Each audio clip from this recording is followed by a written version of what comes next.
Awesome. Welcome back to part 2. We trust you took advantage of the extra extended break to connect with each other. We recognize that this community is still coming back together after many time with lockdown, so it's nice to have some such face-to-face events as this. We're going to start part 2 now with more technology demonstrations, which highlight some of the capabilities that Philip mentioned in the first part. We hope that these examples will inspire you as well as inform you about the technology which you have today. We've chosen some workflows which we hope will connect with you and your own workflows in your own industries and your own careers. These demonstrations are being undertaken by the Eagle team, ably supported by our friends at Esri. And you may see some new faces on the stage this year because we'll have some of our 2024 graduates carrying out these demonstrations. The first area we want to look at is imagery. As Philip told us, ArcGIS is a complete system for imagery management, for analysis, for visualization, and increasingly for a concept called reality mapping, capturing information from above and turning it into a digital representation of the real world. The rapid development of this space is being driven by access to amazing imagery, resources like aerial, satellite, terrestrial, and drone imagery being combined together to give us a real, true view of the planet. This, combined with powerful compute and some powerful algorithms to understand, extract, and analyze these images, is a real revolution in terms of the way that GIS and imagery combine. There's also, as Philip mentioned, a couple of new features which we want to highlight. One of those is the support for oriented imagery that's not taken from above, and also for spatial temporal asset catalogs, which is a great way for ArcGIS to integrate with other GIS technologies through this standardized format. We'll look at both of these in the next section. So to show us some of these latest capabilities in imagery space, I want to go to Boudewijn and Shan-Ray for our first example. Thank you, Scott. So with ArcGIS, you get access to many imagery catalogs. And an imagery catalog is simply a collection of imagery that you can use in your own work. And today we will explore some of these catalogs that are all available to you, either from Living Atlas or Microsoft Planetary Computer. So here we're looking over the Southern Alps of New Zealand. And we can pull in data from Living Atlas, like the land cover data, to show that the Southern Alps are dotted with permanent ice and snow. And one of the most famous glaciers is the Franz Josef Glacier.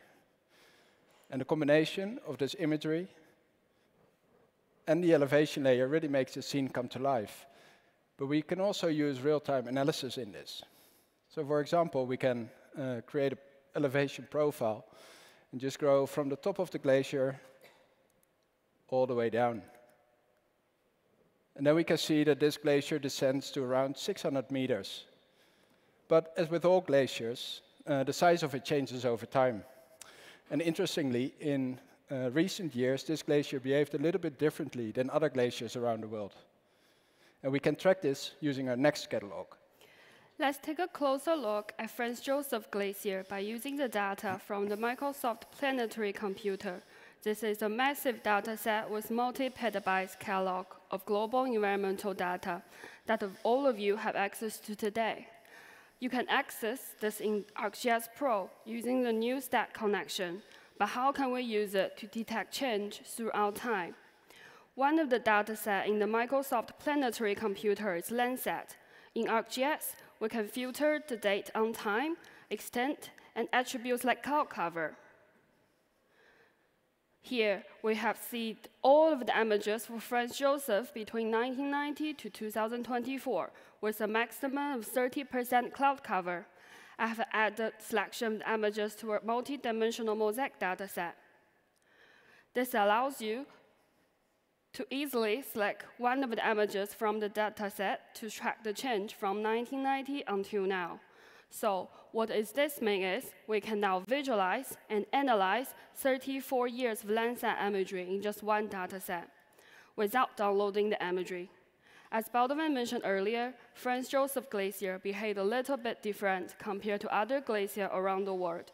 While other glaciers were retreating, Franz Josef Glacier advanced between 1984 and 2008.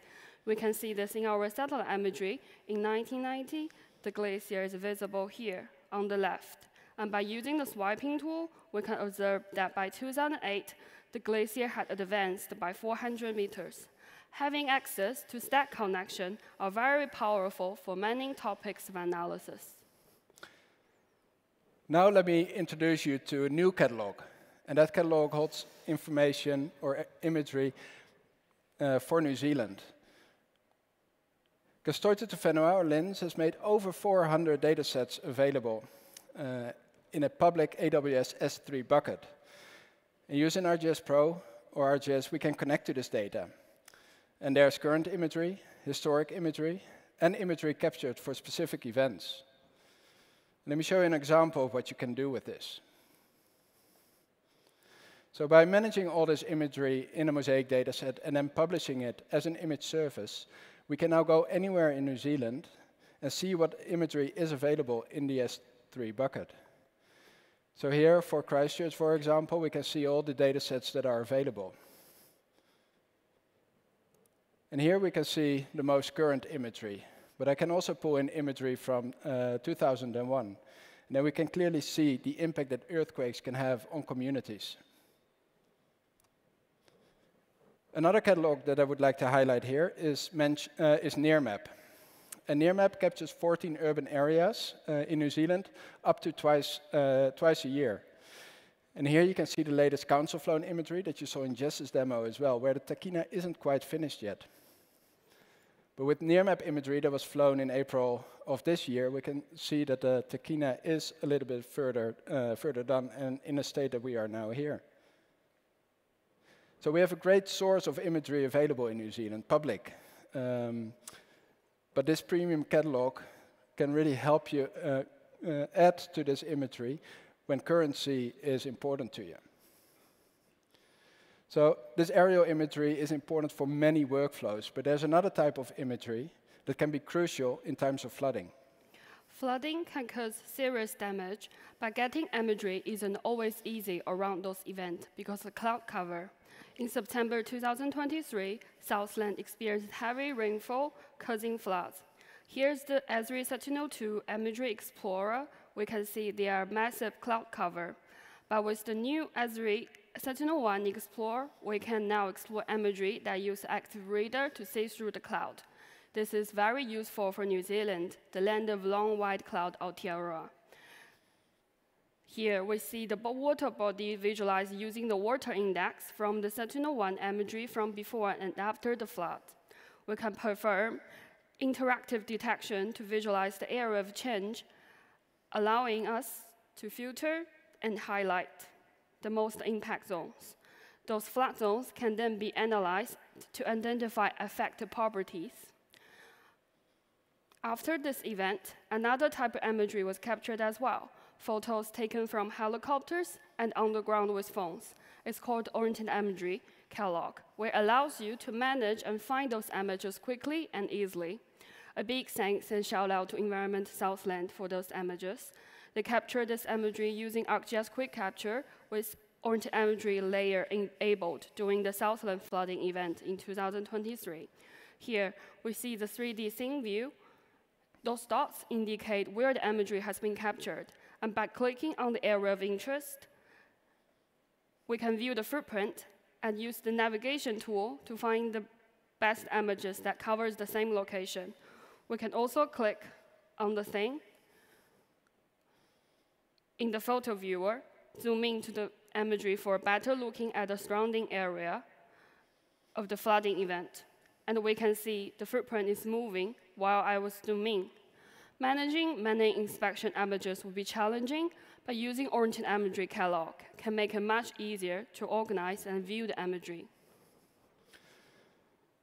And you can also build up your own catalog of imagery using ArcGIS Reality. And with ArcGIS Reality, you can process drone, aerial, and satellite imagery into 2D and 3D products. And Recon and Waikato District Council have shared oblique and nadir images with us over Huntly that we have processed into a true ortho. So let's go to a location that you probably all have seen if you've been to or through Huntly before. And this is the power station in Huntly. And the imagery is a true ortho. And a true ortho is different to a traditional ortho in that there's no building lean. And that's important when you're digitizing objects, to make sure that they are in the correct location, but also that they don't obscure anything sitting underneath it. So to illustrate this, I've digitized a couple of the structures here and the chimneys in this true ortho. If we now switch to a traditional ortho, we can see that the buildings are offset. And if we zoom into the chimneys, we see that large areas are actually covered behind the chimneys here. So all this imagery that is available from satellites, from LINs and councils, or the true orthos that you create yourself, there's a wealth of information hiding in it. And that's information that we can extract using GeoAI. And in ArcGIS Living Atlas, there are over 70 ready-to-use deep learning packages available. And the latest is a land cover classification by Eagle that is trained on New Zealand imagery. And here I visualized the outputs of it to show impervious land cover generated from this true ortho. And this information can be important for many things. For example, when you're doing flood modeling or hydrology analysis. And another product that you can create using ArcGIS Reality is a 3D textured mesh. So this is one of the foundational layers for 3D visualizations. And we can combine this data with other 2D or 3D data, either from yourself or from organizations that share with Living Atlas, like KiwiRail, where we can see the railroad crossings and the rail lines. So with access to all of these catalogs and the new capabilities that you get with ArcGIS Reality, makes this truly a new era for imagery and reality mapping. Thank you. Back to you, Scott.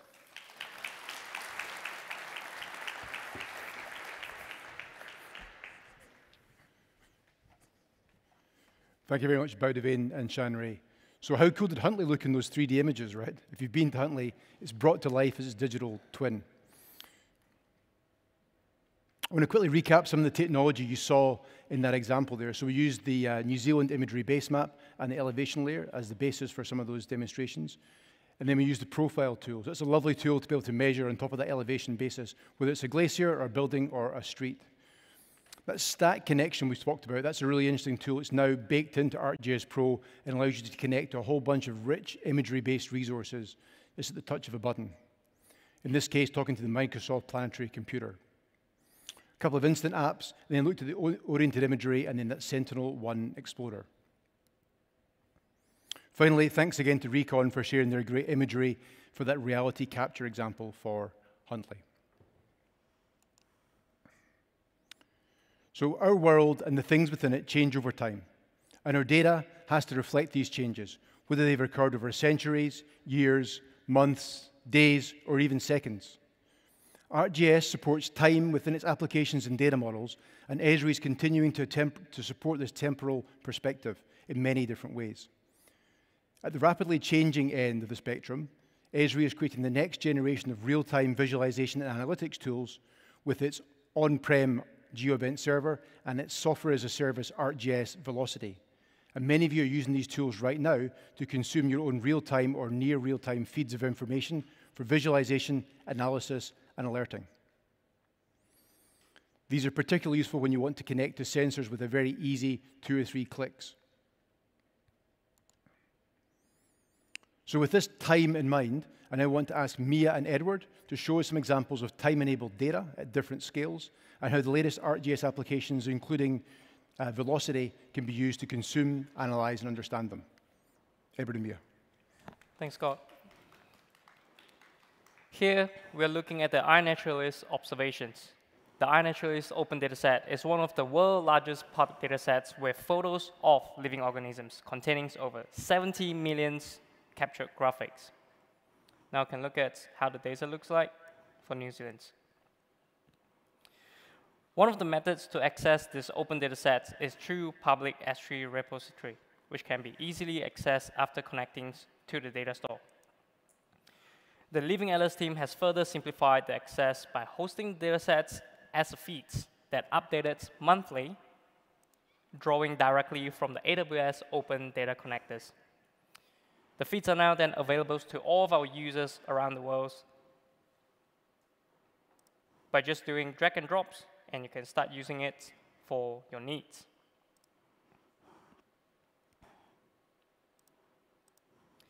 Additionally, many authoritative datasets updated weekly by LINS are processed using Data Interoperability Extension, FME.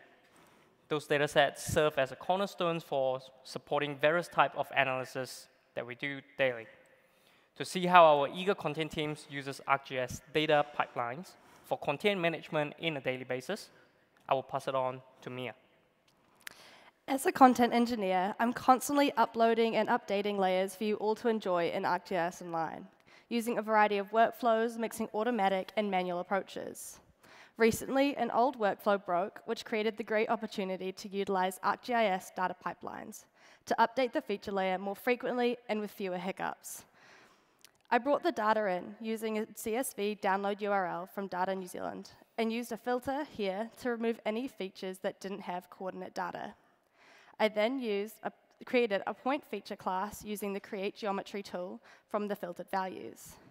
And then using the Project Geometry tool, I converted this to New Zealand Transvestmicator.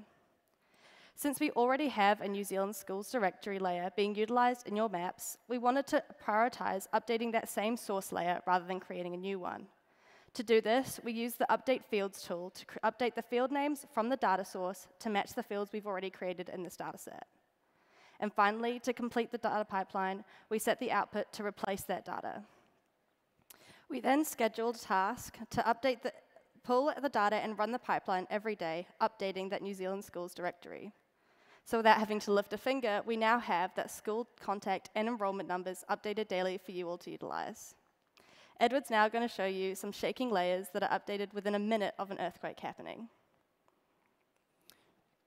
The ArcGIS Living Atlas shaking layers hosted by GNS are generated in response to earthquake events, When an earthquake occurs, a serverless solution is triggered to automatically update these layers, and this event-driven approach ensures that the data is refreshed and made available to users as quickly as possible, providing access to the most current information without relying on fixed updates intervals. There are times where you want to keep a pulse on statuses and be able to react to those changes, whether it's integrating real-time data streams, improving situational awareness, uncovering hidden patterns, or taking information the moment something happens. ArcGIS can enable the real-time capabilities for your organizations.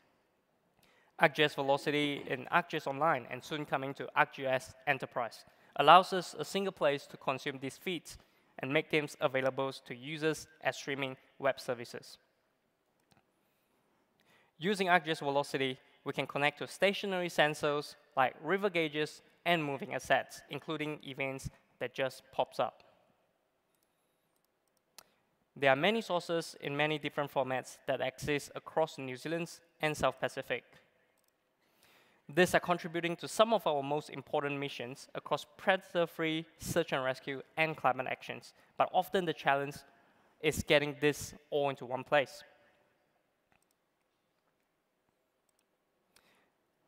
The signal events can be used in conjunction with MapLink GTFS not to only visualize the moving dots, moving buses that are updated within a 10 seconds interval, it also allows us to get the information out of these features.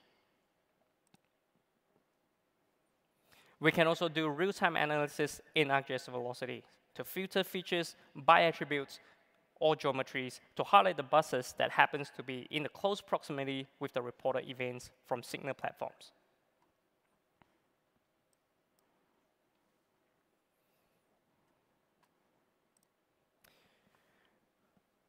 To complete the alerting system, I've added an extra tools, which is calling a HTTP endpoints that are connected to Microsoft Power Automate. This allows the system to send an emails to inform the relevant party with the bus information.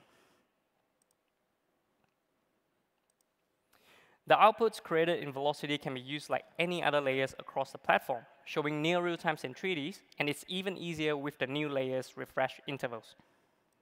We can try to study the when, where, and why is an event happening using ArcGIS Velocity for historical analysis, and now we can travel back in time to study the route conditions or query the bus information when a local event pops up, such as route constructions, a crime, or stabbing events. This information are crucial if a significant event happens and you try to contact the bus driver. We can also choose to store information and use for other historical trend analysis to discover the emerging hotspot of buses in the cities.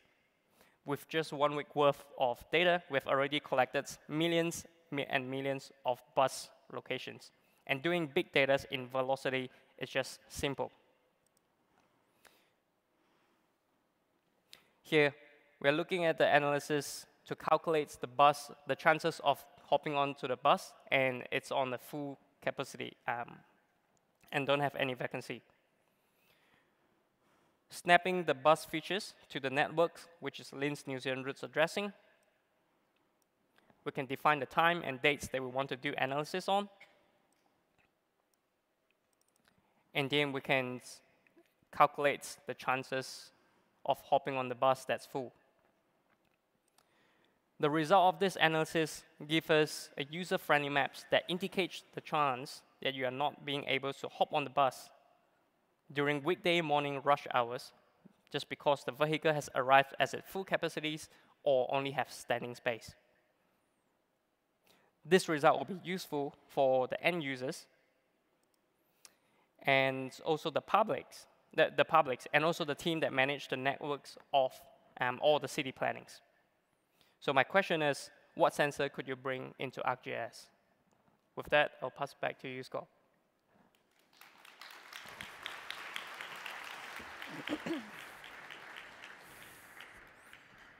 Thank you very much, Edward and Mia. So you saw a range of different applications and also data sources there. which can be combined into a variety of different workflows. And as Edward said, we're really keen to know what real-time or near real-time data sources and feeds would be useful in your own work to bring in as a layer. It's all about the GIS layers.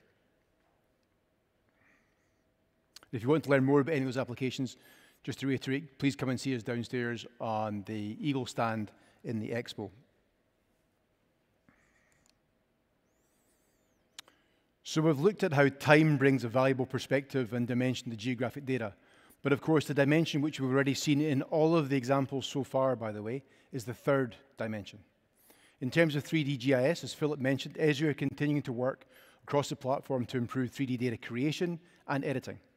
And I believe that 3D can really take data and bring it to life. We're very lucky in New Zealand we have so many valuable 3D data sources, including 3D base maps, to turn even our 2D data into that 3D view.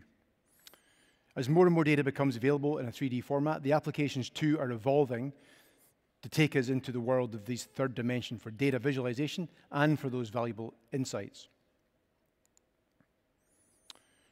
So to show us some of the latest 3D capabilities within ArcGIS, I want to invite Esri's Principal Product Manager for 3D, Gert van Maren, to share some of the highlights. Now, these are highlights that he shared earlier at a similar but slightly bigger event in San Diego in July at the Esri UC. We've asked him to give it a bit of a Kiwi twist for this event. Please welcome Gert. Thanks, Scott. Now, as we saw earlier this morning, we can bring BIM data, such as the Takina Convention Center, into ArcGIS, and then we can visualize it in the wider context, in the wider city environment. And also bring in other GIS data, such as these layers here I got from the Wellington City Council. Now, that is one of the use cases of these digital twins we're all talking about, is data aggregation, bringing data from different sources together in one 3D model. And in this case, we can even go inside and see what the view's like from this building. Now, I would like to show you some of the new 3D capabilities of ArcGIS with another digital twin, and this is Zurich in Switzerland. This is what we showed on stage in San Diego. Now, a scene like this typically consists of many layers coming from different data sources. So let's have a look at a few. The schematic buildings and trees in the background are 3D object layers coming from the open data portal of the city of Zurich. The realistic buildings and trees in the foreground are part of a reality mesh created with ArcGIS Reality. Now, new in ArcGIS this year is the ability to work with 3D tiles meshes. And you can host these tiles in ArcGIS Online or Enterprise and then work with them across the ArcGIS system. Now let's have a look at the interior of this main university building. What you see here are simply extruded polygons provided to us by the university. And by the way, did you know that Albert Einstein studied in this very building at the end of the 19th century? And in fact, his locker is still there, and you can go and have a look at it.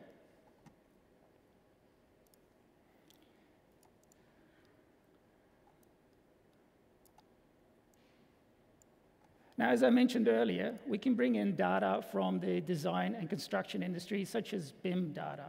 And here we have the railway station provided to us by Swiss Federal Railways, and also the tram network provided to us by VBZ. Now we can modify the mesh directly in Scene Viewer to make sure that your BIM models are visible together with the design.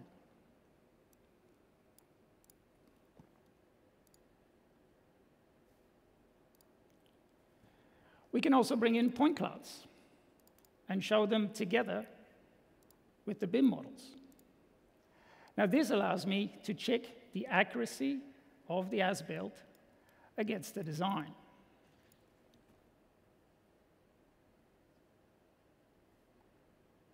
So as I bring all these layers together, we'll have this beautiful virtual representation of the city.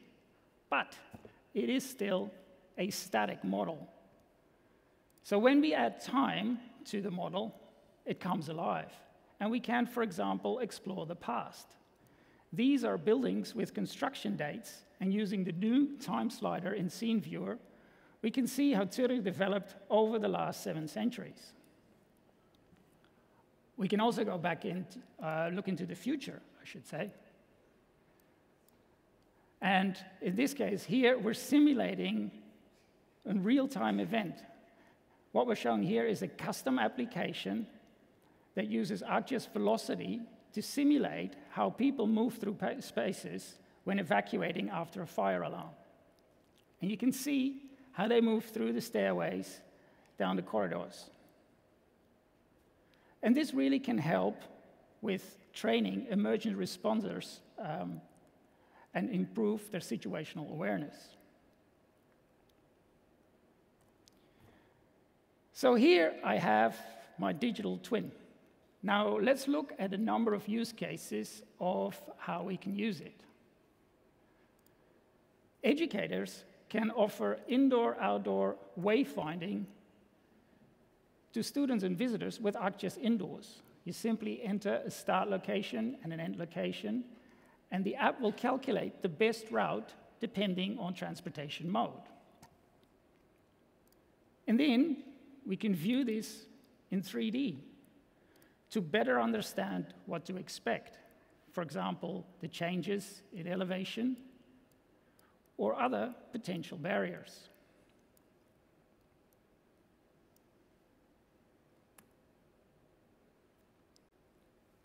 Facility managers can view their facility in the wider city environment. They can also search for specific assets within the facility and then see related information coming from external business systems. This, again, is a custom JavaScript application with a live connection to ServiceNow. And the attributes here in blue are coming directly from the business system. I can even go and update the asset directly in ServiceNow.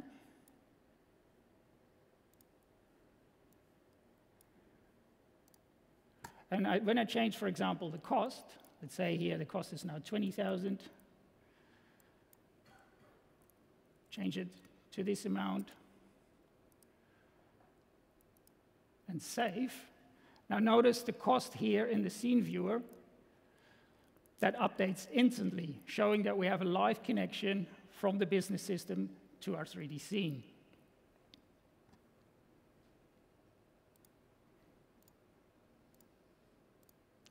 Now, city planners, for example, can visualize noise in the city. What we here have, again, a custom application that shows on the left side the noise that was captured in 2020 and the simulated noise that they expect in 2035 if they, for certain roads, reduce the speed from 50 to 30 km an hour. And here you can compare really easily the differences in noise it will make. And we can even turn on the sound and listen what that would look like. So in this case, or that case, you can very easily bring across what that change is going to be if they reduce the speed on the roads.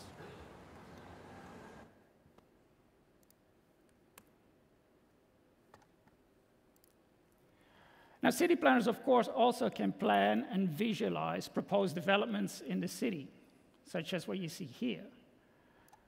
And then they can use City Engine to add architectural details to the proposed development, and then create a movie file with people animation and car animation in a game engine such as Unreal or Unity.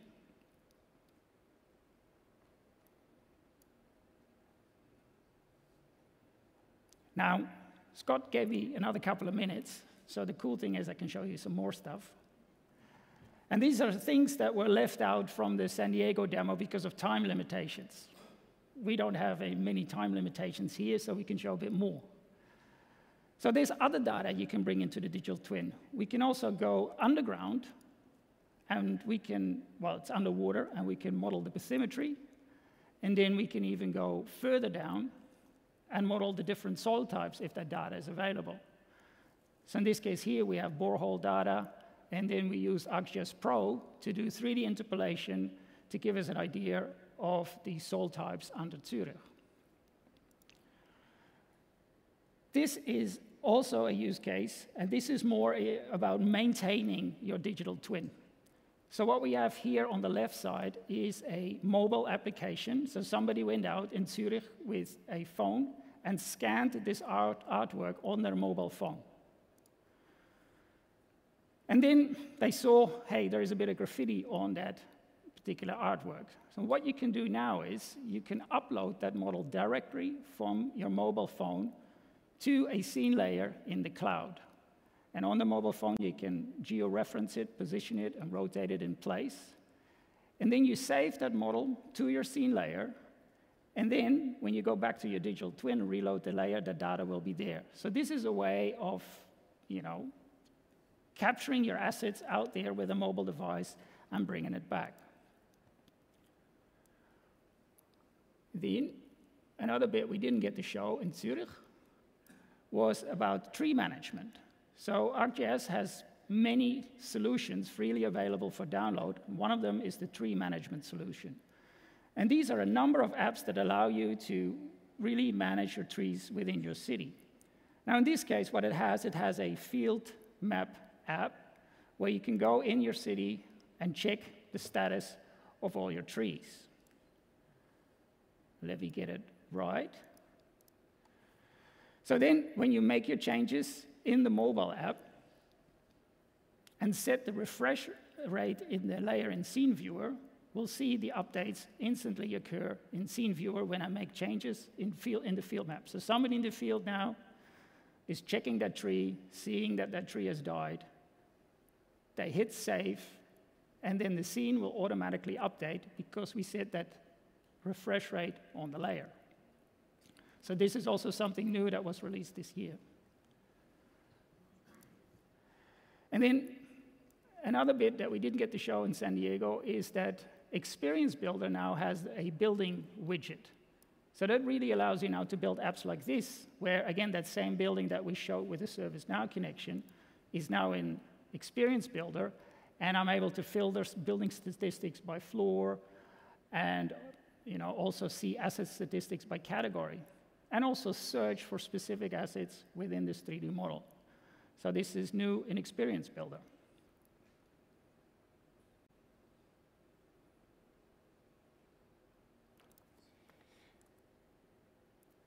So I've shown you many elements, new things working in 3D. To learn more, please have a look at this new website that we created, new documentation, I should say. You can find it on the 3D capabilities pages on esri.com under resources, or simply scan the QR code. Thank you. Thank you, Gert.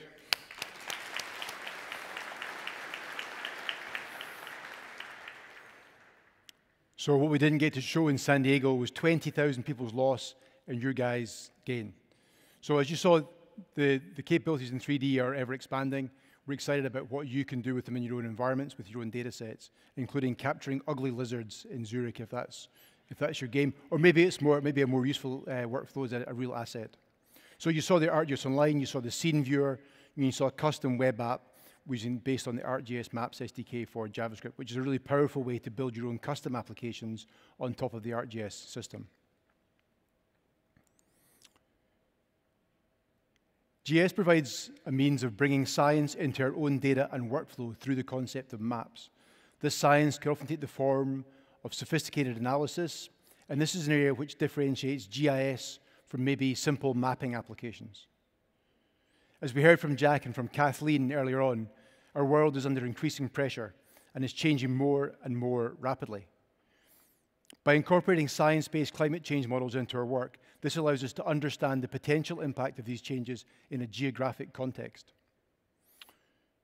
I now want to pass to Carol and to Justin to show us examples of how this can be done using the latest capabilities of some very familiar applications. Carol and Justin. Thank you, Scott. Climate change is intensifying, with more extreme rainfall, and droughts impacting the places and things we care about. Many organizations are doing climate change work, including Esri partner, CLIM Systems. CLIM Systems, a global leader in climate impact analysis from New Zealand, offers tools and services for assessing climate risks across multiple sectors.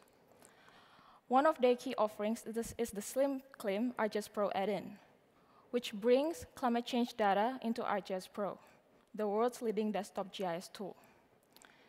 SimClim ArcGIS Pro allows you to generate future climate projections or measure climate change relative to a baseline, using 7 different climate metrics like precipitation, humidity, temperature, and more. You can choose from a variety of climate models or opt for an ensemble, ideal for those unfamiliar with individual climate models. It also includes shared socio-economic pathways to explore how different social, economic, and environmental scenarios that can affect climate change. Specifying time period is also recommended to retrieve peak values for variables during a specific season. The tool then produces raster layers with 1 kilometer resolution for the climate variables, showing either monthly averages or percentage changes from the baseline. Here, I have generated different climate scenarios, including seasonal precipitation, maximum temperature, mean temperature, and other factors, which I'm showcasing individually using the new radio buttons in ArcGIS Pro. Based on these results, various areas across New Zealand could be impacted depending on the variable considered. Now, to better understand this, Justin will conduct an analysis to create a climate index. Now that we have generated the potential climate scenarios, we can combine the scenarios with the territorial authority boundary layer to focus in on which territories may be affected by climate change.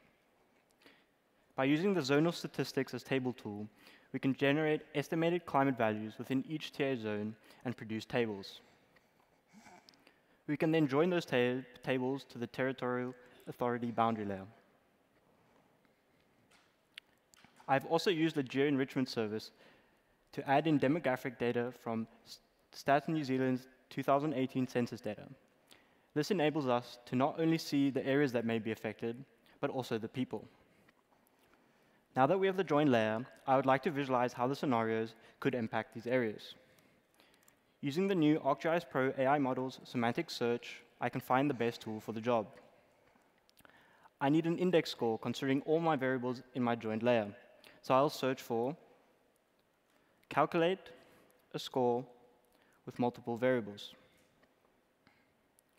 The search returns the calculate composite index tool, which can combine multiple weather and social variables into a single variable, creating a climate and social index. This will give us an output which allows us to identify which areas and communities may be exposed to climate change by the year 2100. I've already done this analysis beforehand, and here we can see the output. We can see that in terms of dryness, the Gisborne area is one of the areas which may be most affected. In terms of wetness, the Southland area may be one of the areas most affected. With the results of our previous analysis, we discovered that the Southland region may see a significant increase in rainfall. Here we are using the new thematic map series to visualize impacts on different assets relevant to your organization. To use thematic map series, you will need to create a layout and select the radio button group layer as your map. A thematic map series consists of multiple pages designed with a uniform layout where each page's map frame is modified to display a different layer. As you can see, we have 5 different maps with titles and legends that update automatically according to the layer it represents. This layer shows a climate index across the statistical area too. I've also added in flood and freshwater asset data from Environment Southland to conduct further analysis. The following layers show which infrastructure could be affected by the changes in rainfall. This could be through increases in erosion, flooding, sediment-induced damage, or changes in the frequency of use, leading to altered lifespans and increased maintenance costs. We will see later in the flood demo how climate change could contribute to flooding. Another new way to visualize impact on different assets is presentations. Presentations are easy to create, so if you're in a pinch and need to present something to a group of stakeholders, ArcGIS Pro Presentations is a great option. There are 4 types of pages available: map pages, blank pages, image pages, and video pages. In full screen mode, you can explore your map pages and interact with features.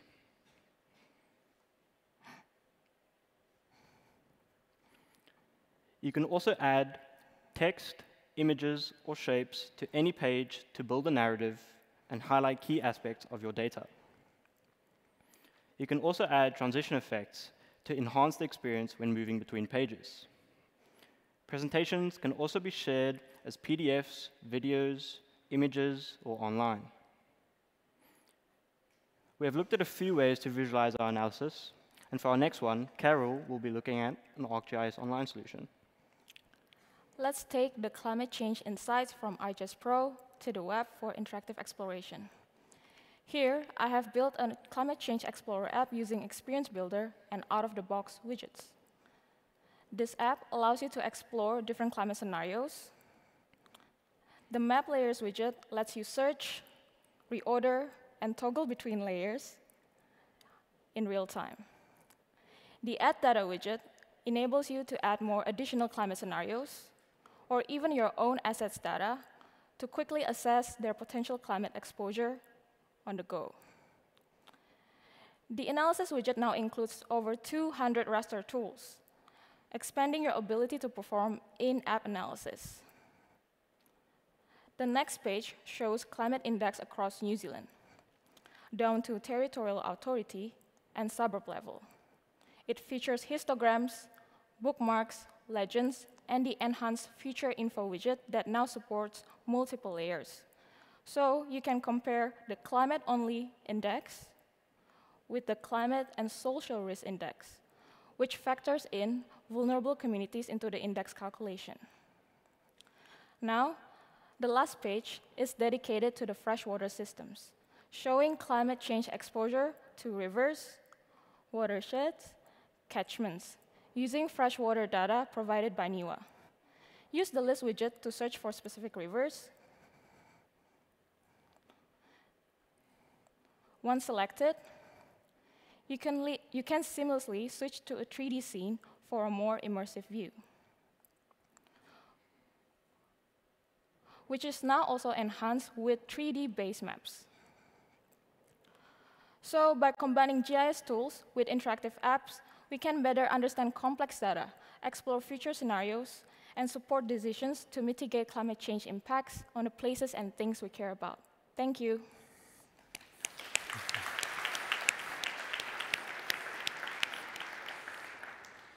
Thank you very much, Justin and Carol. Shout out to Justin's actually got his dad in the audience here today, who happens to be head of imagery at Esri South Africa. He'll be presenting at the conference later on, so well done presenting in front of your dad there, Justin. Nice work. So it seems appropriate. We're seeing all this weather on the screen in 2D and 3D. We're in the Tafari Amatia room, so it seems appropriate we see all this weather coming in and then seeing how it changes the landscape. We're also seeing lots of 3D, and the reason for that is, why not? We've got 3D capabilities in the software, the data's there, and it's a really engaging way to tell the stories which you're working on. Thanks, big shout out to the guys at Clim Systems for letting us use their amazing add-in and data. And to learn more about the SimClim add-in for ArcGIS Pro, head down to the expo, and they've got a stand down there to learn more about how it can be used with your own information. So we saw in the previous example how the potential changes in climate can affect different areas of New Zealand to different extents. This included predictions on rainfall and sea level rise, both of which have the potential to cause significant flooding events. Flooding continues to be Aotearoa New Zealand's biggest risk in terms of frequency, losses, and declared emergencies. Across New Zealand, we still have a number of communities who are currently recovering from major flood events over the last 2 years. Applying the geographic approach to understanding potential future impacts on our people, infrastructure, and activities is a key focus for many organizations. So with that context, I want to pass across to Jess to share some examples of using the new ArcGIS Pro flood simulation tools, which provide a new capability alongside existing flood modeling to understand flooding in a geographic context. Jess. Thank you, Scott. So as Justin and Carol showed us previously, there are changes in our environment likely to come. Using SimClan, we were able to start to predict the types of changes in storm patterns and the rising oceans, but what does this mean for our assets? How will this affect the landscapes that we care about? Let's start by taking a look at some of New Zealand's most beloved assets. We can use the Department of Conservation's maps of huts and trails in the Abel Tasman, and even see them in 3D. We can take a look at Anchorage Hut, a popular destination along the Great Walk, a famously gorgeous coastal journey.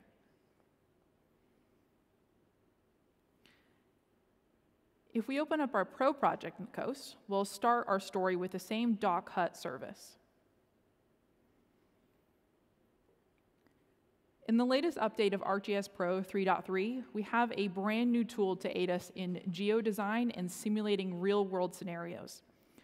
Flood simulation is a new type of analysis that will allow us to visualize and understand the impacts of 3 different types of flooding: pluvial flooding from rainfall, fluvial from rivers or lakes, or coastal inundation. By going to our Analysis tab, we can create a new type of layer called a simulation layer. And in our case, we'll start off with a water source scenario. We've already set up our flood simulation area of interest for this region, and we want to include a 3D version of this hut building. Then we'll go to our Simulation tab and hit play.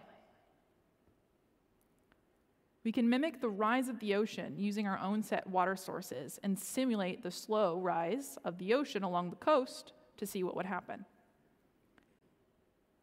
From the scenario, we can see that mitigation might need to occur to protect both our coastal tracts and our huts in the future. If we move inland, we have another 3D scene in ArcGIS Pro. This time centered on a forest site in the Wairarapa that's planned for harvest. In this case, we want to see how water will accumulate and flow during a rainstorm. So we'll configure our rainfall rates and times, and then simply click Run. Soon we can start to see how water will accumulate and flow during a rainstorm. And if we were to zoom in, we can see that we've actually created a barrier to perhaps symbolize a dam or blockage in our harvestable area. And in this case, the water's being held back. But this scenario was in summer when the channels are dry. Let's say that it's winter. So the channels are already filled. Going back to our simulation settings,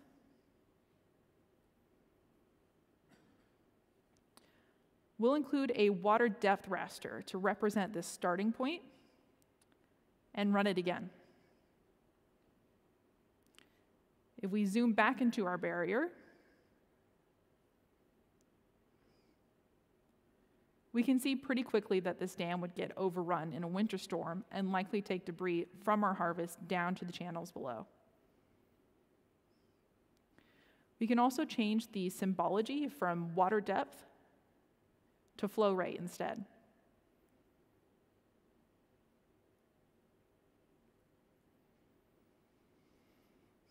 And now we can even see the velocity in which water is flowing down this area. But let's move out of the remote wilderness and look at one last example in a more urban area, the city of Christchurch.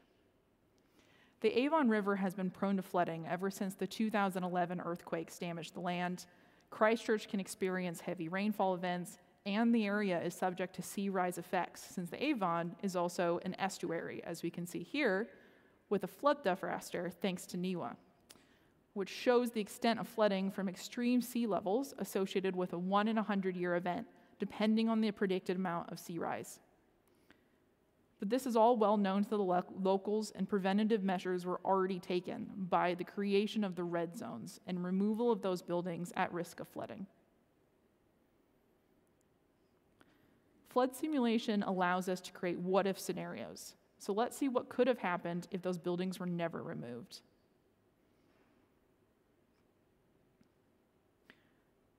Using our access to historic aerial imagery from LINS through their S3 bucket, we ran a GeoAI model from New Zealand, extracting building footprints from the imagery, and then extruded them in 3D. Flood simulation is a supportive and visual tool, complementary to existing advanced flood modeling. So to show how the rising sea level may affect this region, we will find our layer, then return to our configuration pane for this simulation.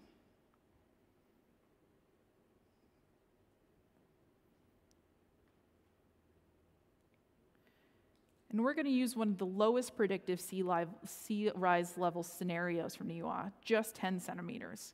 And we'll choose it as the starting water level and then run the simulation.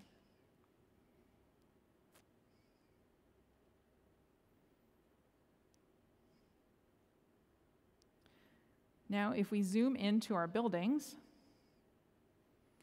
we can understand the impact that this would have and visualize this water depth in 3D.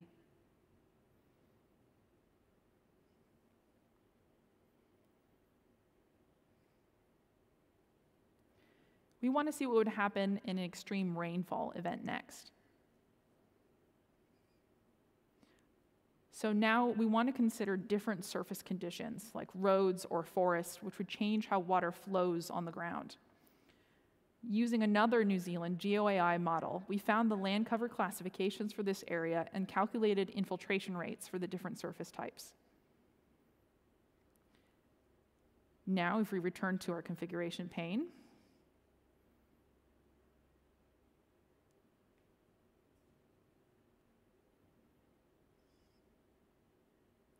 we'll make sure to include these rates in the model. Now, if we run the simulation again, we can see the water rising and which buildings and streets are beginning to be flooded.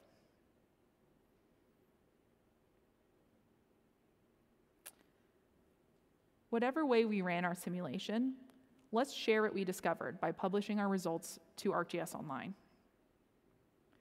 We can use this instant app as a way to communicate what these water depths would have looked like for our red zone buildings.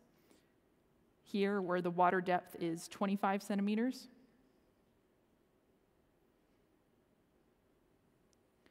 where the depth is 50 centimeters, and where it's a meter deep. Or for our forestry results from earlier, we can use the water velocity rasters we created and create this really incredible flow renderer symbology to see how the water would have moved in a summer flood versus a winter flood. Whether simulating seasonal storms, river flooding, or the rise of the sea, flood simulation in ArcGIS Pro is one more tool to empower our communities to better understand and proactively prepare for natural disasters. Back to you, Scott.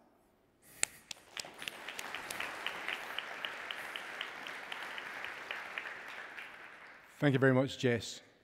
So we're excited about this new flood simulation tool and how you'll apply it in the various scenarios in your work. The piece of trivia I'm going to share with you today is that the model behind it was developed by a Kiwi from the Wairarapa, in fact, who now happens to be a professor at the University of Texas, but he hails originally from the Wairarapa. So there's a Kiwi connection to this tool, which you all now have in your hands. So the tools we saw there at ArcGIS Pro, where that new flood simulation tool has its home, but then we looked at that same information in ArcGIS Online and the Scene Viewer, as well as looking at some applications in Experience Builder, and then looking at the new exhibit template, which has been updated as an instant app.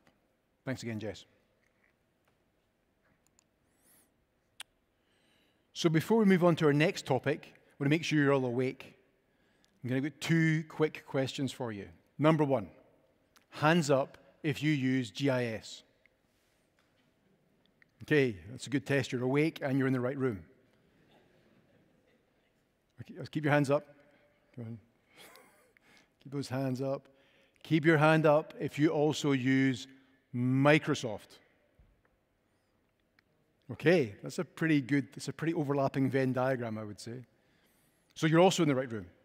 The good news is that have I got a deal for you? No, I'm joking. Seriously, though, as Philip said before, one of the key alliances that Esri have formed is with Microsoft. And that means that there's a lot of co-development for the tools to provide better integration between the ArcGIS tools that you use and the Microsoft tools that you also use, or that perhaps people in your organization use. This allows mapping, geocoding, spatial analysis, all to be available to the whole Microsoft 365 portfolio of apps. Microsoft has about 1 billion users globally, and so it's about bringing that geographic approach to those people.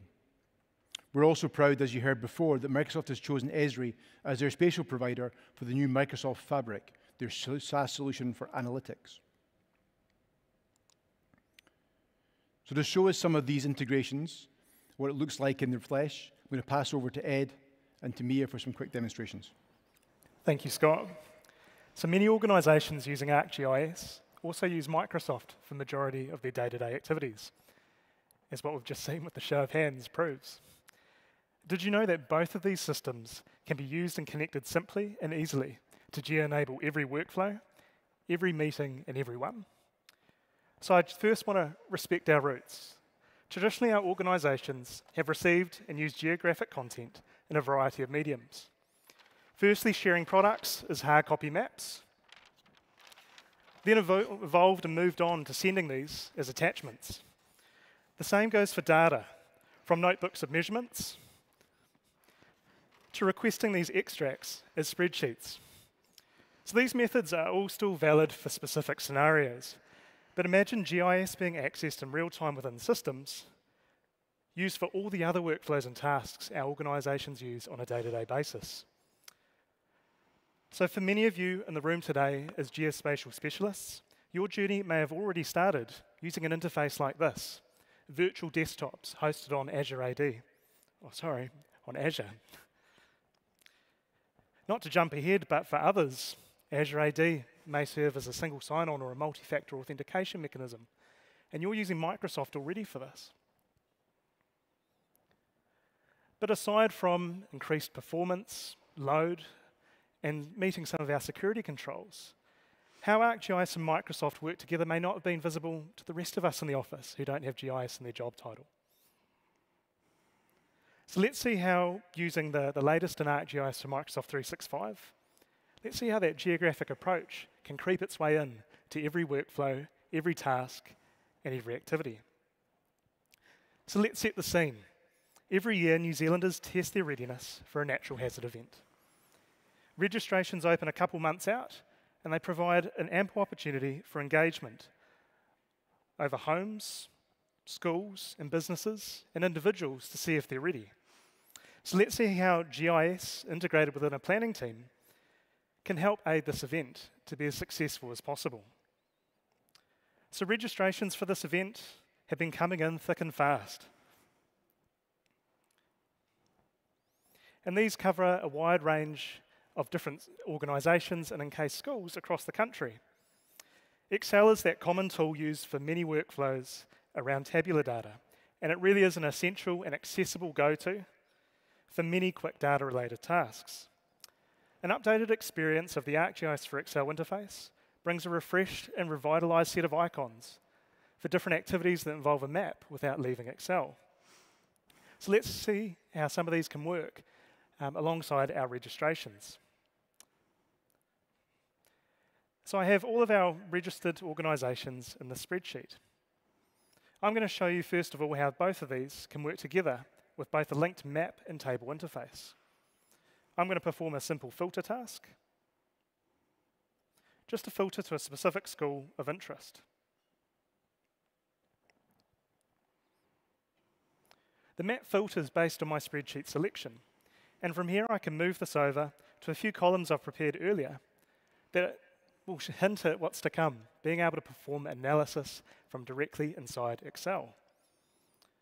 This is helped by a new feature function inside the latest release of ArcGIS for Excel, the refreshed function viewer. This provides a set of different functions that you can use to route, geocode, even perform a buffer around your area of interest. And in this case, for my evacuation analysis, I'm wanting to find out what schools have an evacuation time from their safe point from the point that they started, that's over 20 minutes. And in this example here, I can see that that meets that threshold. Behind the scenes, I have the ability to not just code a function, but have a graphical interface that I can interact with to choose the different unit and travel modes that I wish to select. But it doesn't stop there. I can also run analysis tools that then write a result directly to the map. And not just the map, my ArcGIS Online or ArcGIS Enterprise organization. A new tool in the latest release of ArcGIS for Excel is a spatial filter that filters an input data set against a target data set and returns an output, filtering down what you need. But there's also the old favorites, the drive and walk time analysis. And I can run this to produce an output that shows the walk time around my school of interest and inform the analysis work that I'm doing directly inside Excel. So from here, the layers can be published up to our ArcGIS portal organization, whether that's an online or enterprise, or we can use it in other apps too. For example, Power BI. Power BI is a business intelligence application within the Microsoft stack. And ArcGIS can sit right at the middle of any dashboard created within it, using the inbuilt geocoding function that allows you to take tabular data and display it as a map, but also have those enhanced map tools too. For example, that same walk time analysis, I can use as a reference layer and a backdrop against the reporting that I'm doing. All of these widgets are interactive, and any selection on the map can also be shown and reflected against the indicator you see at the top left and the chart on the bottom left. A report is just one destination, though, for finding out information around this activity we're planning. Another output is using another tool within the Microsoft stack, Power Automate. Just to show of hands, who's using Power Automate in any of their workflows at the moment? That's a very cool Microsoft Mexican wave. So the ArcGIS connector inside Power Automate has been refreshed with the latest update of Microsoft 365, allowing a number of different functions within a new ArcGIS connector. For example, leading back to our workflow, every time a new registration is appended to our dataset, I can run a process that triggers a Python script to send an email back with an attachment to the evacuation zone that's been created inside ArcGIS. So every participant can get an attachment showing their evacuation point, how to get there, and their destination, all powered by the routing and analysis functions inside ArcGIS. So I've covered what happens from the back end, from an organisation point of view, but what about the organisations that are involved in this process? Let's have a look to see how the planning team at one of these schools is working to update their evacuation point to be within 20 minutes. Microsoft Teams is the choice of communication application for many of you to collaborate within your organizations on projects and connect with your colleagues across the country. ArcGIS for Teams enables you to share maps and collaborate on your GIS projects without ever needing to leave the Teams application. I can see I've got a call scheduled and I'm a little late, so let's hop on and see what's new for ArcGIS for Teams. Today, our team is discussing evacuation plans to plan our evacuation during a possible tsunami threat ahead of that event in October. To start, I'm going to add an app, and I'll select the ArcGIS plugin. Next, I'll log into my ArcGIS Online account. And because I'd like to collaborate with my teammates live on a map, I'll select the Sketch and Annotate option. I've pre-prepared a map, however, you can also use any publicly available map on ArcGIS Online or maps in your organization and groups. I'll select and save my map to the call. And up here, I can see that it's been added to our ribbon. I can then rename my map for ease of understanding when we have multiple going. Now I'll share this with my teammates, and as long as we're all logged into ArcGIS Online and we all have this map shared to each other, we should all be able to collaborate, adding points, lines, polygons, and text to our map. You can see here we've got my school point right here. Right in the middle of that tsunami evacuation zone. These green polygons are giving us some open space options so that we can fit all our school kids in one place.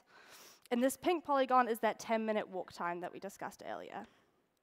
I'll just start by adding some contextual information for my teammates. I'll add a point here for our assembly location on the Crawford Road Reserve, and I'll add a point for the exit of our school. I'll then add some text just to make sure everyone knows what's going on, that this is our assembly location.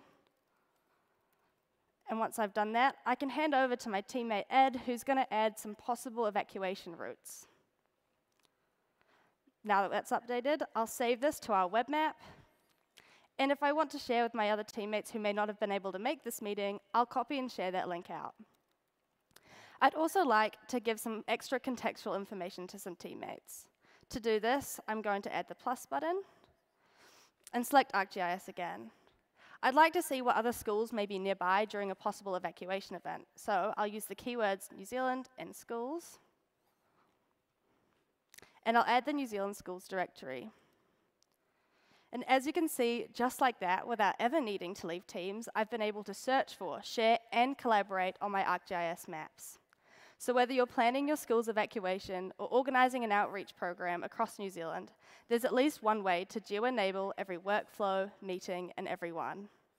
It looks like my next meeting's coming up, so I'll have to leave the call. But for now, back to you, Scott.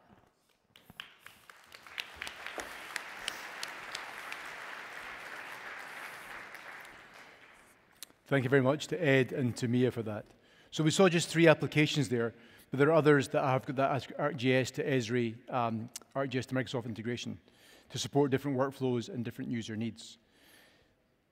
Another point I wanted to make was that Philip spoke earlier on about enterprise readiness for ArcGIS, and that the ability to integrate with other third-party systems easily is a key part of that. Hopefully you saw that here and you see how this could be used in your own organizations to integrate those 2 different technologies. But I want to switch to an application which has not been shown at this event previously, to my knowledge. This application can encapsulate GIS, classic GIS analysis and data together, but it presents this in a user interface designed at non-GIS professionals. Not to say that GIS professionals cannot use it, but it's aimed at those of us who maybe can't even spell GIS. Business Analyst now includes the capabilities of Community Analyst app, and we want to take a few minutes to share some of the latest features, including productivity-boosting tools like AI and Smart Search. And to show us Business Analyst, I'm going to pass back to Carol. Thank you, Scott. Whether you're in the public, commercial, nonprofit sector, or simply anyone seeking new opportunities, Business Analyst equips you with tools, workflows, and interactive reports, making it accessible to everyone. Today, we will explore how Business Analysts can help us address New Zealand's housing undersupply, a challenge driven by our growing population. For those unfamiliar with Business Analyst web app, it is a comprehensive solution that combines data and a variety of tools within an easy-to-use web application. Despite its name, Business Analyst delivers valuable insight beyond just business. It's equally valuable for community services trying to identify areas with high vulnerable age groups, urban planners trying to analyze working age population data, or any organization that relies on geographic insights. Now let's dive into how these tools can help us identify key housing opportunities in Aotearoa. To help you get started, we are excited to announce the beta launch of Business Analyst AI Assistant, which is designed to help you kickstart your business intelligence journey in ArcGIS. When you open the AI Assistant, you will see intelligence suggestions for tasks like color-coded maps, infographics or reports, and points of interest. It also provides tips and resources to guide you through the app. Let's explore population data in New Zealand.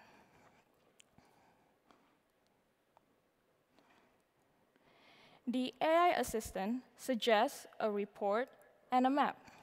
As you may have noticed, the AI Assistant offers suggestions but allows you to make the final decision. It can also help us by highlighting the relevant tools that we request. For example, here, I would like to change the level of detail.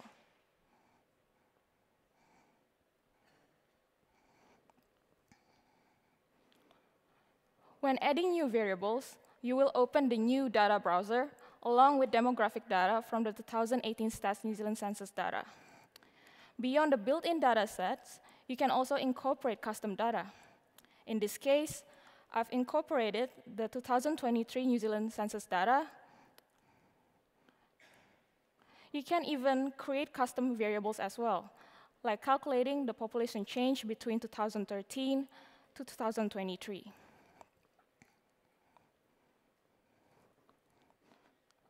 Now we have analyzed population growth across Aotearoa and identified areas for potential new housing, with Selwyn District showing the fastest growth.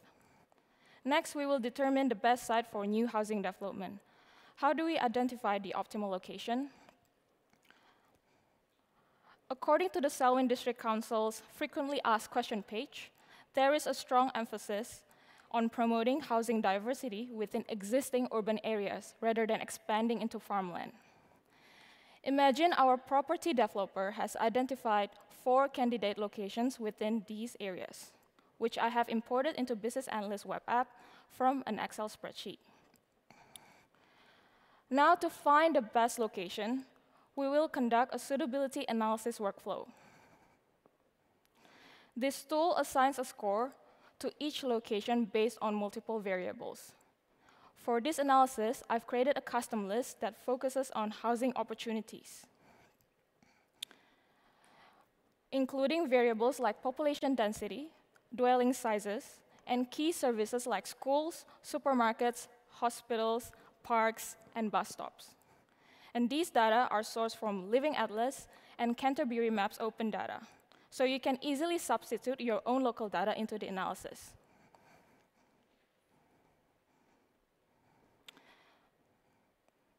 Criteria like population density have a positive influence, meaning higher density are more desirable for housing projects. Inverse influence comes into play when we want to prioritize the opposite effect. For example, areas with lower existing housing diversity are scored higher. Another example is proximity to bus stops. Instead of just counting the number of bus stops within an area, we want to give a higher score to locations closer to bus stops. You can then adjust the scoring method, score scale, and weightings to prioritize the most important factors into the analysis. The result is then a dynamic summary with charts and tables that highlights the top scoring site based on the selected criteria. Now, to explore the sites further, we can use the interactive reporting feature by selecting the infographics action. Infographics are visually engaging and easy to understand, making them ideal for sharing. We will use the standard community profile template, which summarizes 2018 Stats New Zealand census data, including key demographics like income, age, and more. You can also create custom infographics tailored to specific needs. For example, I've designed one here that focuses on housing market characteristics. ArcGIS Business Analyst integrates seamlessly with the rest of the ArcGIS system. Within the web app, you can easily share your analysis results as PDFs, web maps, dashboards, or story maps. You can also create a publicly shared custom web app that lets users run infographics on any feature independently. To do that, I've used Experience Builder to create an app, along with multiple business analyst widgets, allowing us to create and view infographics of a feature directly within the app.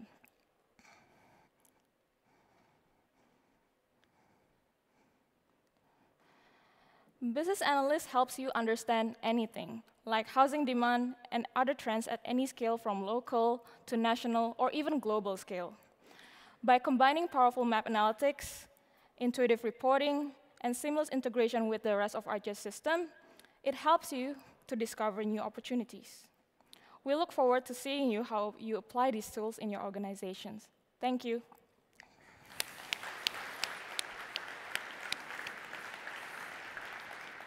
Thank you again, Carol.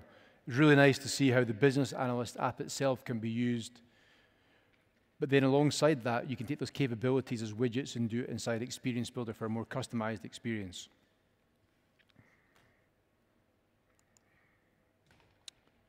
As we move to our last two examples this afternoon, we wanted to look at two very foundational capabilities within ArcGIS, capabilities which underlie all the others and without which the reach of your work would be much diminished or, in fact, maybe undermined entirely. The first of these is data management. Data management speaks for itself in some ways, but we wanted to look at a couple of different aspects of this work in a couple of different environments. To highlight this capability, I'd like to ask Fran and Josh to demonstrate some of the latest functionality in a variety of different applications, looking at management and editing of data. Thank you, Scott. Data management is fundamental to ensure our spatial data is accurate, accessible, secure, and efficiently utilized. It underlies and enables all other capabilities. Today, we will show a few of the latest enhancements that will make managing and editing your data easier. So whether you're making changes in the office, on your desktop application, in your web browser, or even using apps out in the field. So starting in the office using our desktop application, ArcGIS Pro, let's zoom into Arrow Valley here in Wellington. Our first enhancement is improvements to edit sessions. I will demonstrate this by adding air quality monitoring tubes to the map. These sensors are typically installed on the sides of buildings or street light poles.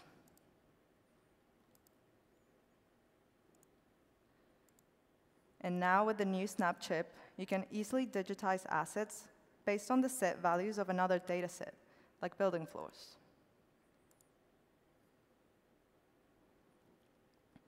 As many of you editors know, sometimes you make edits you no longer need.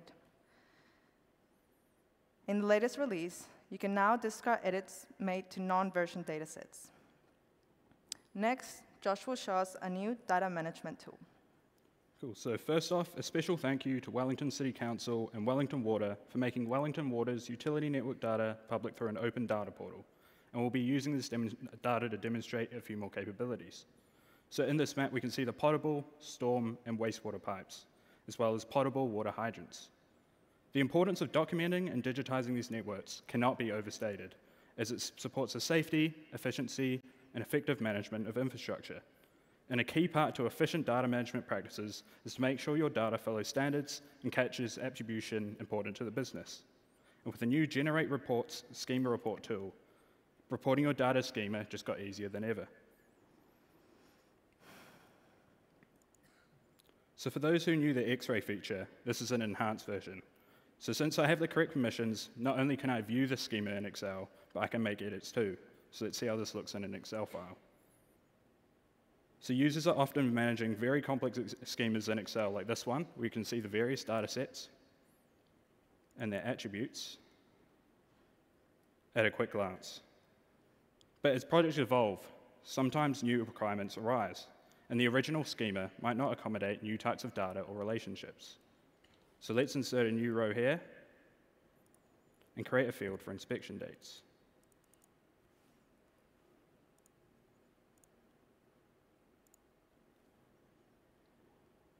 With this newly updated feature, I've edited the schema to match my new requirements. And I can now use ArcGIS Pro to import the new schema into a new geodatabase.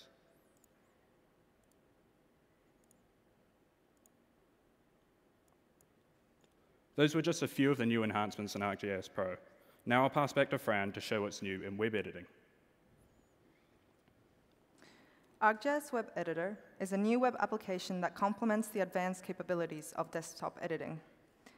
This powerful app streamlines data maintenance workflows and supports web editing roles. So after selecting which web map you would like to edit, you will see a familiar layout, similar to Map Viewer. Here you can toggle between your different layers, change base maps, look at legend, and bookmarks. Along with some new tools, like the new selection pane and editing toolbar. Let's head over to Happy Valley and extend the water pipe network so we can explore the new data editing tools in action.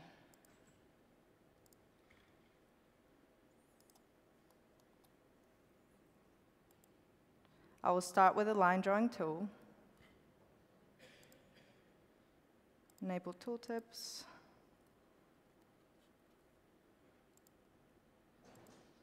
Switch to right angle, and finish with freehand.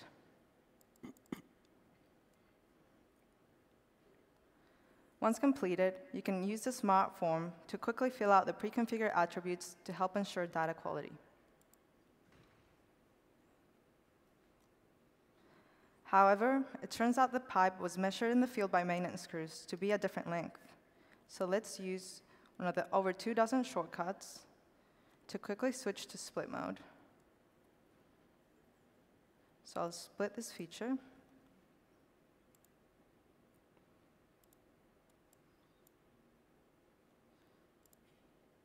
Move it, and delete it. Web Editor brings many pre-existing ArcGIS tools into one single web-based application, giving you a curated space for quick and efficient editing straight from your web browser. Now I'll pass back to Josh to show us a new data editing capability in dashboards. So dashboards are a very popular tool to see summarized data at a glance. But however, up till now, these have been read-only interfaces. But in the most recent update of ArcGIS dashboards, we now have the capability to edit attributes without having to leave the interface. So this is useful if you're reviewing your data and it doesn't look quite right, or your role involves updating feature statuses and you need to make some quick updates. So here we have a maintenance dashboard for potable water tanks in Wellington. And to build the interface for users to update attributes, we can leverage SmartForms and Map Viewer. Firstly, let's filter the tanks that require repairs. So for simpler changes, you can add any fields requiring edits into your SmartForm with minimal configuration required. For example, a short text field.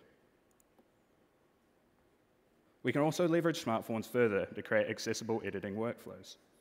So by including domains within our schema, we can streamline data collection by only allowing predefined fields. And we can apply conditional visibility to prompt a date repaired field once a selected tank has been repaired. And with some simple arcade, we can automate the data entry by calculating a default value for the current time the record was edited.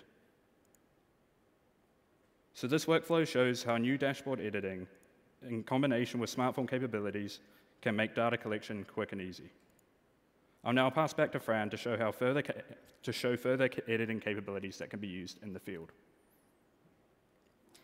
So we've gone from editing on our desktop and on our web browser from the office. But with ArcGIS Field Maps mobile application, you can also make edits while being out in the field. Using the same map, we can navigate to that same location or look at the features around us. We can extend the water pipe network just like we did previously.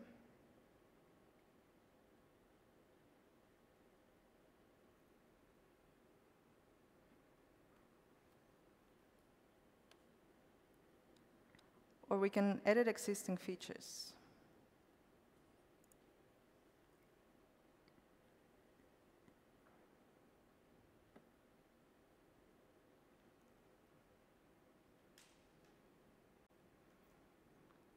Or even create new ones.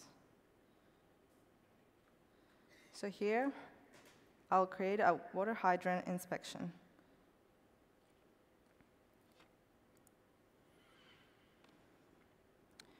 I will carry out my inspection, and as you can see, some fields have been automatically populated or unhidden.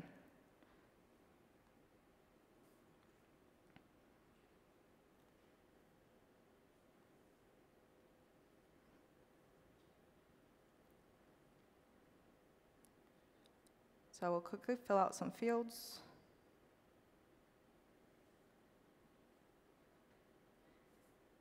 And using ArcGIS expressions, I've configured my form to minimize errors and maintain data standards.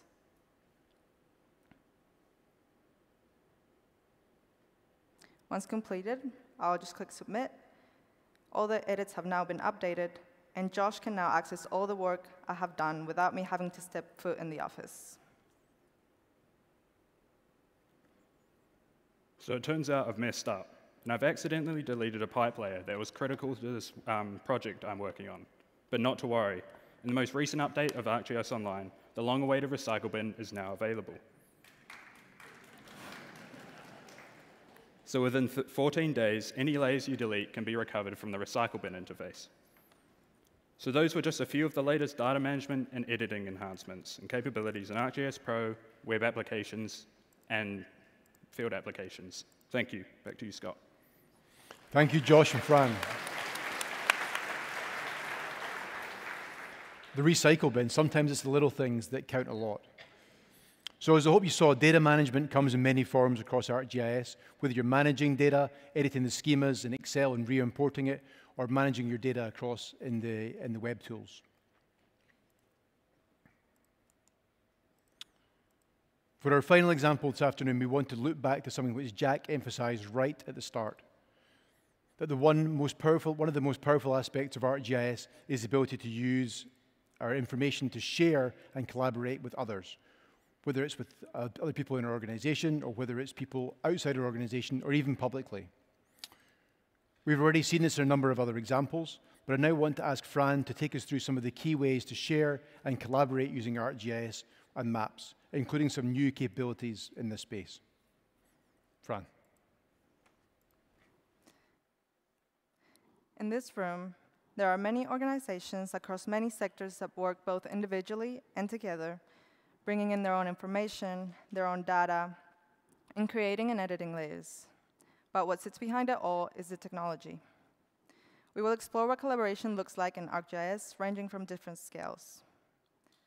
For our first scenario, we'll start our journey as a member of the Eagle Disaster Response Program. This program and team are dedicated to support organizations like you before, during, and after an emergency. In this role, connecting users with the right information so they can carry out their tasks and respond to events accordingly is crucial. For the purpose of this demonstration, we have been given access to this group in ArcGIS Online that contains vast amounts of data.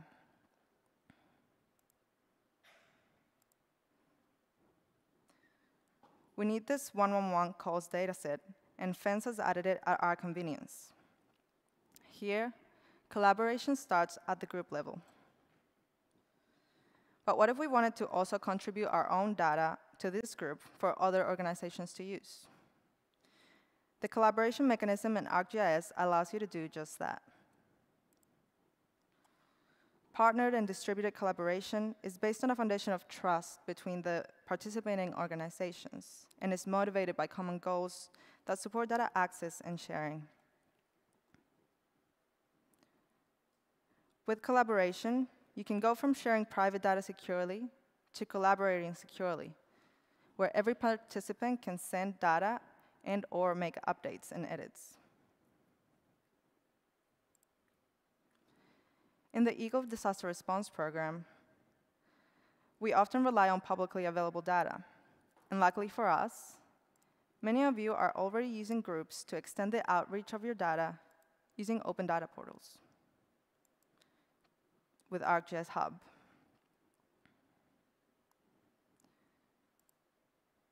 But in an emergency, time is limited.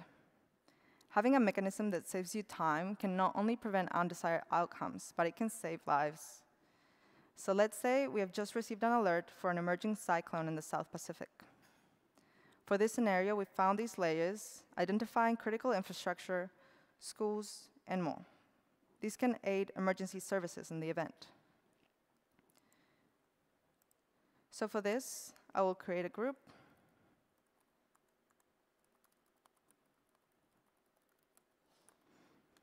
I will allow only group members to access it and allow partner collaboration organizations to be part of it. Once created, I'll add the layers to this group and invite members to join. As an administrator or group owner, I have fine-grained control over who has access to this information. So I'll invite members, and once added, they will be notified. I can also forward the link to this group for easy access. So in a matter of seconds, I've stood at a space that holds important information, accessible by those who need it. And at any point, I can quickly share with more people, remove people, or even share it publicly. Taking it one step further, I can take this group I just created and make the data sets discoverable through my own ArcGIS hub.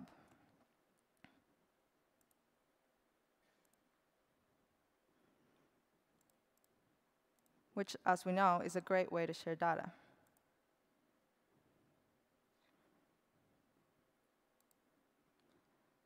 But ArcGIS Hub does not only allow you to create websites for sharing open data.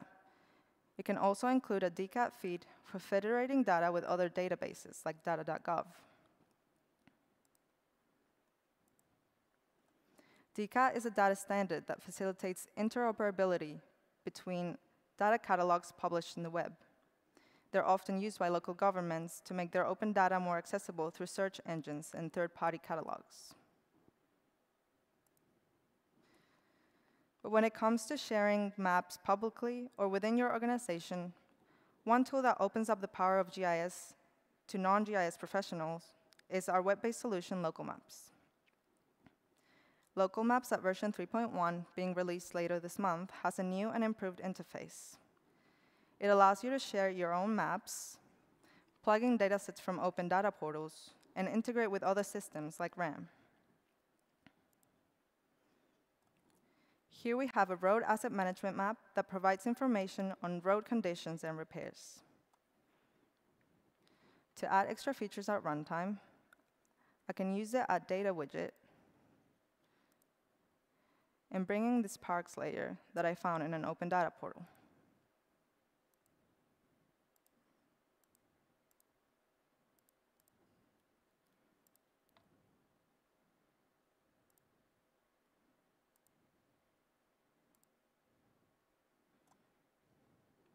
In seconds, we've generated a tool that gives us an overview of what is the best route to take to our desired park.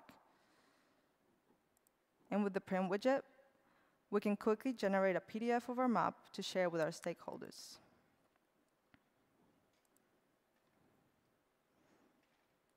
Beyond just printing, one of the most powerful aspects of local maps is the ability to create custom reports using GIS data combined with other business system data. This can be as simple as a report like this one, or a full LIM report for a local council.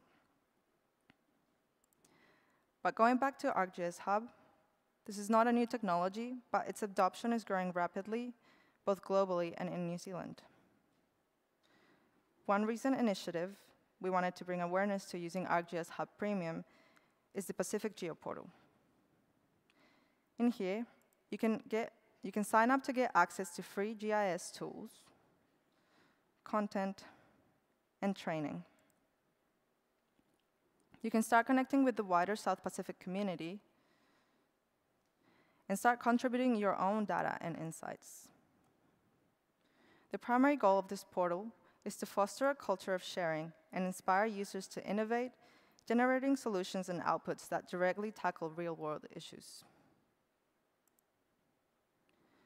As we have just seen, collaboration can take many different forms.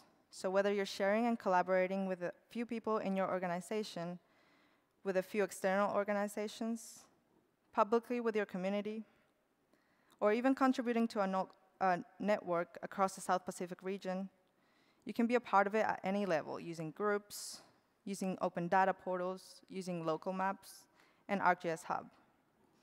And together, we're combining resources to make better informed decisions. Thank you.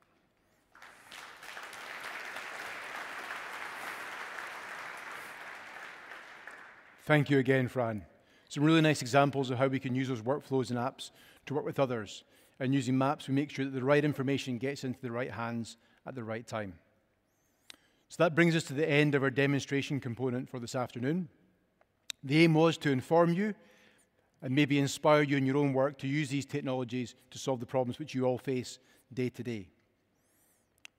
For more information on the technologies covered today, there'll be a number of stream sessions in this room mostly, but also in the other rooms downstairs. We will deep dive into the technologies in more detail. There's also the expo downstairs with the Eagle stand, as I mentioned before, to get more information. Everything you saw today on the stage is available right now. So it's the technology which you have in your hands. But a part of this conference is about showing the roadmap for the future. And so we have a special session at the end of the conference on Wednesday afternoon, right at the very end, make sure you don't sneak off early, to show you what's coming in ArcGIS across the board. And we've got some really interesting stuff we want to share with you there in terms of some sneak previews.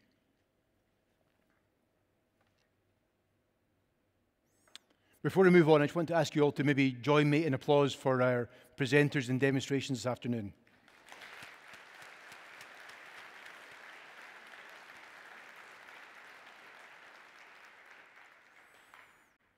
So before we close this afternoon's session, I wanted to come back to you and talk briefly about the GIS community of which you're all a part. Eagle and Esri work to support this community in a number of ways. In the education space, our team at Eagle work closely with teachers across New Zealand to make sure that over 85% of high schools in New Zealand now have access to ArcGIS, which is amazing. This includes my own son's teacher, who told me he should study geography because he gets access to a new technology called GIS. I'm in. Beyond schools, we're working with all of the universities and giving access to the students to use GIS for their studies as a teaching tool, but also to learn the tools themselves. Also in the education space, Eagle have the Geospatial Accelerated Learning Program, a 6-week academy we run twice a year here in Wellington, but also online, to give people who are entering the career their first chance to get the skills to enter the workplace. A key supporter of this event, as Dwayne said right at the outset, is the New Zealand Esri User Group, and we recognise their ongoing support for this event and also for our regional user conferences, which we hold across the country in the autumn. In the area of conservation, we're very proud to be a supporter of New Zealand GIS and Conservation Society, an amazing organisation which in turn supports many other organisations to use GIS to support the important conservation work that we see across New Zealand. In a wider not-for-profit space, there are over 100 not-for-profit organisations in New Zealand using ArcGIS for a variety of not-for-profit purposes. A number of these organisations are downstairs in the community hub, and we encourage you to go and connect with them and see how you can get involved with the work that they do day to day. Finally, in the public safety, search and rescue and emergency management space, Eagle is very proud to be a supporter of GEMA, the Geospatial Emergency Management Association. This is a group who bring GIS and emergency management together and are deeply involved in a number of events and responses. Speaking of which, as you heard in one of the demonstrations earlier on, Eagle have a disaster response program where we're here on call to help you as best we can when that disaster strikes. The best plan is to be prepared before the disaster, but sometimes that preparation doesn't work out. And please do get in touch with us using the Emergency Management Hub to ask for help, and that can come in a variety of forms. Another organisation which is not listed on here is YSAR, Youth Search and Rescue, an amazing group who work with youth to teach them the skills of search and rescue and the tools like GIS so they can go on to be useful for the search and rescue community, but also in their careers. And they're also downstairs in the community hub in the expo. I want to call out 2 specific items on that previous list for an announcement. The Gallup program I mentioned before and NZEUG have partnered for the last 3 years to provide a free place onto the Gallup course by an NZEUG-sponsored individual. The previous award winners are listed here, and they've gone on to enter the industry and may very well be in this room today. It's a great way to get that experience you need for that first role, or, if you're in a role, to geospatially enable yourself to get into the GIS world. So if you know someone who would benefit from this, either in your organization or a relative, then ask them to apply online here by scanning the QR code or going online. Preferences given to students who would specify what they will do with this new learning in terms of giving back to the community. Check it out online now. Another key aspect of this community is our partners. We have a large partner ecosystem with about 3,000 partners globally, and about 20 or 30 of those are in New Zealand today. Some are large companies you're familiar with, and others are startups just getting into the GIS business. And they're all committed, as we are, to your success. They build tools and work with us closely in various ways to support you and your needs. Many of those partners are here at this event, including organizations like Seamless and GBS, who are our sponsors. Without sponsors, this event wouldn't happen. We really want to recognize the amazing contribution that they make. I also want to call out GEMA, who I mentioned before, Nearmap, whose imagery you saw on the screen before, ISI, who've got an amazing synthetic aperture radar solution, and lunch is provided by Clarion. So if you're getting hungry, they're the guys to thank. Also in the expo downstairs, we have a whole range of providers who would encourage you to go and check out at the expo, either this evening or over the next 2 days.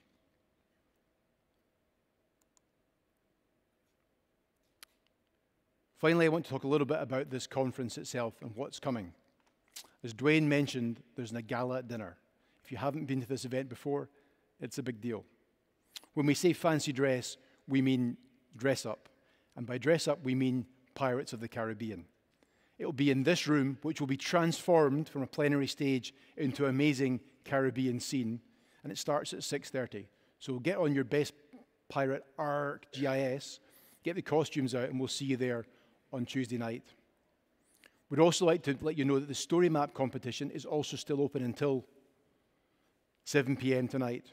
So if you have a story map and you haven't entered yet, come down and see us on the expo booth downstairs, and the Eagle team can help you enter it before their 7 p.m. deadline. And the reason you might want to do this is because there is an amazing prize. The prize for the best story map wins flights and registration for the Esri UC in San Diego next year. So if that's not incentive, I don't know what is. And finally, the expo itself. The content hub and community hub I mentioned before are downstairs in the expo. These are great places to meet with commercial sponsors, but also those community groups we spoke about. And with the content hub, we've got a particular focus on organizations who are providing content, layers, imagery, etc., that you can bring into your GIS today. That expo is open now. So immediately following this event, we'd like to see you downstairs for a welcome drink in the expo, a chance to see each other again, and a chance to see the expo. Finally, thank you all very much for joining us at this event. Thank you for your time this afternoon, and we hope to see you downstairs. Enjoy your conference.